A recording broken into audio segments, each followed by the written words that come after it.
マインクラフトの描画距離を大幅に上げるモッド、ディスタントホライゾン。このディスタントホライゾンに対応している影モッドをざっくり紹介、比較していきます。動画の後半では各影モッドの比較、パフォーマンスの計測なども行っています。フォトン、今回紹介する影の中では一番癖がなく、比較的スタンダードな外観をしています。リアルになりすぎず、マイクラの色味を残しているので、初めて影モッドを入れる人におすすめです。あと雲が綺麗です。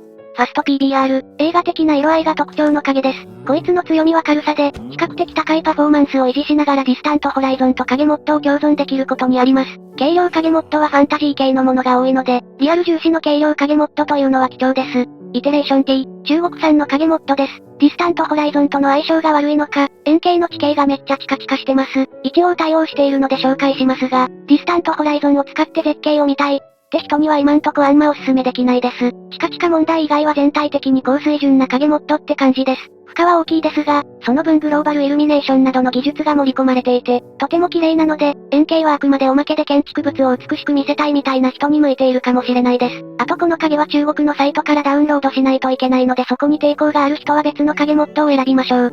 ブリス、絶景、重視の影モッドです。そういう意味ではディスタントホライゾンと一番相性が良いかもしれません。てか一番相性いいです。地形生成モッドと組み合わせるだけでもう映画です。また全体的にふんわりとした外観なのも特徴です。美しい景色を見たい人におすすめです。リシンキングボクセル、有名なコンプリメンタリーに手を加えた影モッドです。基本的にはコンプリメンタリーと変わりませんが、ブロックの光が進化していて、ブロックの光に影ができているのがわかります。普通のコンプリメンタリーと比べるとこんな感じ。室内とか洞窟とかで使うのがおすすめです。光をシミュレートしているため負荷がエグいですが。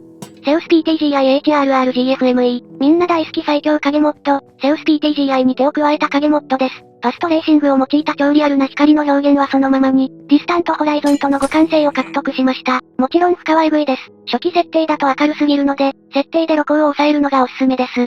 それでは各影モッドの比較に移っていきます。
かがでしたでしょうか？お気に入りの影モッドは見つかりましたか？最後に各影モッドのパフォーマンス比較をしていきます。投稿主の環境での FPS 値は大体こんな感じでした。もちろん環境によって FPS は異なるから、まあこんなもんかという感じで参考にしてね。では。